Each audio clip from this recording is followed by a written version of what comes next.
समय हम नालंदा विश्वविद्यालय में हैं। भारत ही नहीं, पूरी दुनिया का जो सबसे बड़ी धरोहर, सबसे बड़ी संपत्ति खंडहर है पुरानी वाली, ये नालंदा विश्वविद्यालय। और ये वो पुराना स्थान है जिसे खिलजी ने जला दिया था, और ये इतिहास हमें वर्तमान के लिए भी तैयार करता है।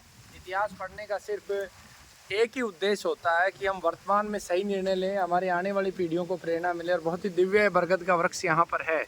तो आज आपको पूरा नालंदा विश्वविद्यालय का दर्शन इस वीडियो में हम करवाएंगे। और कैंपस को एक बार देखिए। बिल्डिंग ज़रूर खंडर हो चुकी है, लेकिन हमारे पूर्वजों ने किस प्रकार से पौधारोपण, यहाँ पे 200, 300 साल पुराने बरगद के पेड़ हैं, और कितना दिव्य और भव्य है।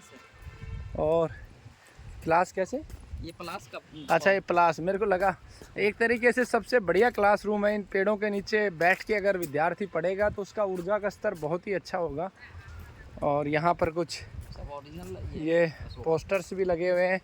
अशोका यहाँ पर ओरिजिनल है, नकली नहीं है।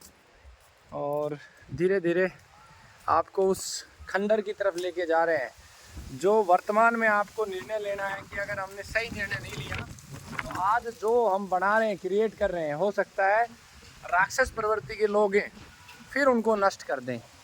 तो इस बात का भी हमें निर्णय लेना होगा। हमारे आने वाली पीढ़ियों के लिए खाली बैंकों में पैसा पर्याप्त नहीं है, एक सभ्य समाज का निर्माण भी करना होगा, और राक्षस प्रवृत्ति के लोगों को नियंत्रित भी करना होगा, उनमें परिवर्तन भी करना होगा, और अगर परिवर्तन ना हो तो उन्हें नष्ट भी करना होगा। और बहुत ही गजब पीपल का पेड़ यहाँ पर आप देख सकते हैं। और बार बार नमन है इस बिहार की भूमि को। साक्षात जो है ईश्वरीय शक्ति है इस मिट्टी में, बहुत ही गजब।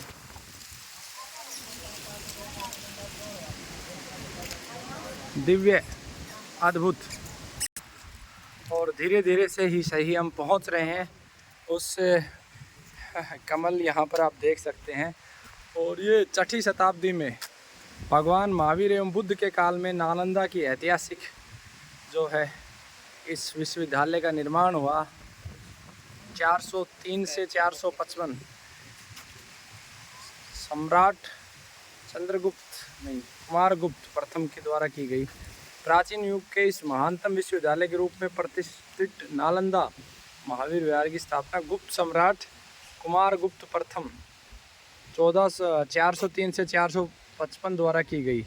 कन्नौज नरेश हर्षवर्धन 606 से 647 में पूरी भारत के पाल शासकों 8वीं से 12वीं की सदी में भी महावीरों को राज प्रथम अनुरोध प्राप्त हो रहा। यद्यपि इस महाशिक्षा संस्था का कर्मिक ह्रास परिवर्तित पाल शासकों में से प्रारंभ हुआ, किंतु लगभग 1200 ईस्वी में बख्तियार खिलजी के आक्रमण के परिणाम स्वरूप नालंदा की कीर्ति धरती के गर्भ में समा गई। तो आप देख सकते हैं किस प्रकार से बख्तियार खिलजी ने इस दिव्य और भव्य, जो भारत ही नहीं समूचे विश्व के लिए ज्ञान का एक वृक्ष था, जो पूरे विश्व को जो ज्ञान दे रहा था, उसे नष्ट कर दिया गया। और दुर्भाग्य इस देश का देखिए, आज भी खिलजी के नाम से इस देश में रेलवे स्टेशनों के नाम है। इससे बड़ी गुलामी क्या होगी इस राष्ट्र की। इस राष्ट्र का बौद्धिक स्तर अगर हम देखें, इस राष्ट्र का नेतृत्व हम देखें, तो कितने निम्न स्तर का नेतृत्व इस राष्ट्र का रहा है कि जिस दुष्ट व्यक्ति ने एक शिक्षा के इतने बड़े भव्य दिव्य मंदिर को नष्ट कर दिया, जिसमें भारत ही नहीं, जिसमें हिंदू ही नहीं, मुस्लिम ही नहीं, सिख ही नहीं, ईसाई नहीं, संपूर्ण विश्व के विद्यार्थी ज्ञान प्राप्त करने के लिए आते थे।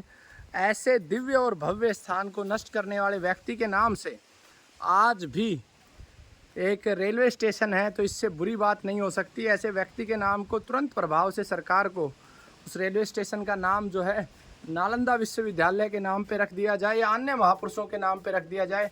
तो ये देखिए, आज भी कितनी चौड़ी चौड़ी दीवारें थी, यहाँ का जो कंस्ट्रक्शन था कितना चौड़ा चौड़ा था।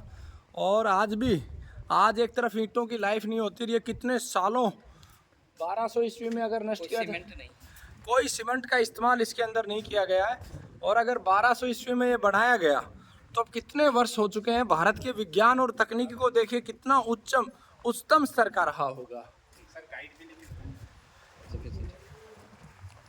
और यहाँ पे ये देखोगे चूने के अंदर सारा निर्माण किया हुआ है। और दीवार का आकार देखिए, अत्यधिक ठंडा है ये, दीवार का आकार देखिए। और यहाँ पर बहुत सारे विद्यार्थी भारत का भविष्य इस विश्वविद्यालय को देखने के लिए आए हुए हैं। आशा करता हूँ कि भारत की आने वाली पीढ़ी कम से कम इन खिलजियों को तो नहीं छोड़ेंगी। खिलजी के प्रवृत्ति के जो राक्षस प्रवृत्ति के लोग हैं उनको ज़रूर सबक सिखाएंगी। और यहाँ पर देखिए बहुत ही, और आपको किस प्रकार का क्लासरूम होते थे वो भी आपको दिखाएंगे इस वीडियो में। और हमारा प्रयास है इस बिहार की इस पावन भूमि पे, इस क्रांति भूमि पे ज़रूर एक गुरुकुल की स्थापना हो, एक चिकित्सालय की स्थापना हो। और नालंदा विश्वविद्यालय के आसपास ही हम इस प्रयास में हैं कि हमें एक उचित भूमि मिल जाए तो फिर से एक नया इतिहास लिखा जाए। और उस विद्यालय की जो पहली प्राथमिकता होगी, खिलजी पैदा ना हो इस राष्ट्र में। अगर इस राष्ट्र में इसी तरीके से खिलजी प्रवृत्ति के लोग पैदा होते रहे तो ये क्या हो सकता है भाई जी? अच्छा, ये रहने के लिए सब रूम थे। ये देखिए सभी ये कक्ष थे और काफ़ी हाइट है इनकी, दीवारें काफ़ी मोटी मोटी हैं और बहुत ही गजब है ये। हो, ये सब रूम थे। दरवाज़ों की चौड़ाई भी लगभग 5-5 फीट के आसपास थी और रूम की हाइट भी मेरे हिसाब से 15-15 फीट के आसपास रही होगी, 20-20 फीट के आसपास रूम की हाइट रही होगी। कहते हैं कि लगातार 6 महीने तक लाइब्रेरी यहाँ की जलती रही। इतना सारा पुस्तकों का ज्ञान का भंडार था और जिसे दुष्ट खिलजी ने नष्ट कर दिया। तो यहाँ पर आकर एक ही चीज़ सबसे ज़्यादा महत्वपूर्ण हो जाती है जो सबक ले सकते हैं हम। ये विद्यार्थियों का कक्ष है कि इस राष्ट्र से खिलजी प्रवृत्ति के लोगों को नियंत्रित किया जाए, उनकी प्रवृत्ति को चेंज किया जाए या उनको नष्ट किया जाए। अन्यथा इतिहास हमें माफ़ नहीं करेगा और बार बार इस राष्ट्र में खिलजी पैदा होंगे और ऐसे दिव्य स्थानों को नष्ट करते रहेंगे। विदेशी आक्रमणकारियों को, ये सारे अच्छे, बहुत बढ़िया।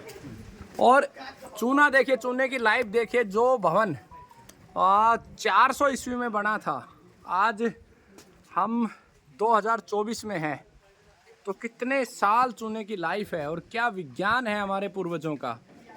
ये देखिए, जहाँ 10 सालों के अंदर ही सीमेंट लगाते हैं तो भुरने लगती है। और ये देखिए, कहीं भी एक दाना भी बाहर नहीं निकल के आता। कितना विस्तृत विज्ञान भारत का रहा है।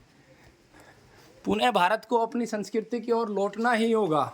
ये देखिए, बहुत ही दिव्य है।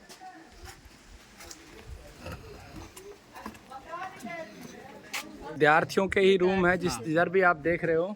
और हम आपको वो लाइब्रेरी भी दिखाएंगे जिसमें 6 महीने तक लगातार पुस्तकें जलती रही उस दुष्ट खिलजी के कारण।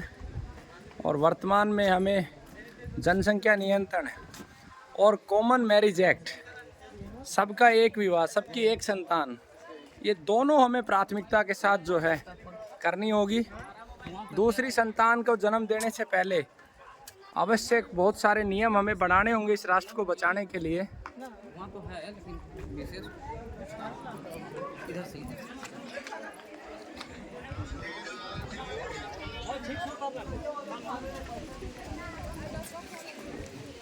और बहुत सारे स्कूलों के बच्चे यहाँ पे आए हुए हैं खिलजी के द्वारा किए गए इस दुष्ट कार्य को देखने के लिए।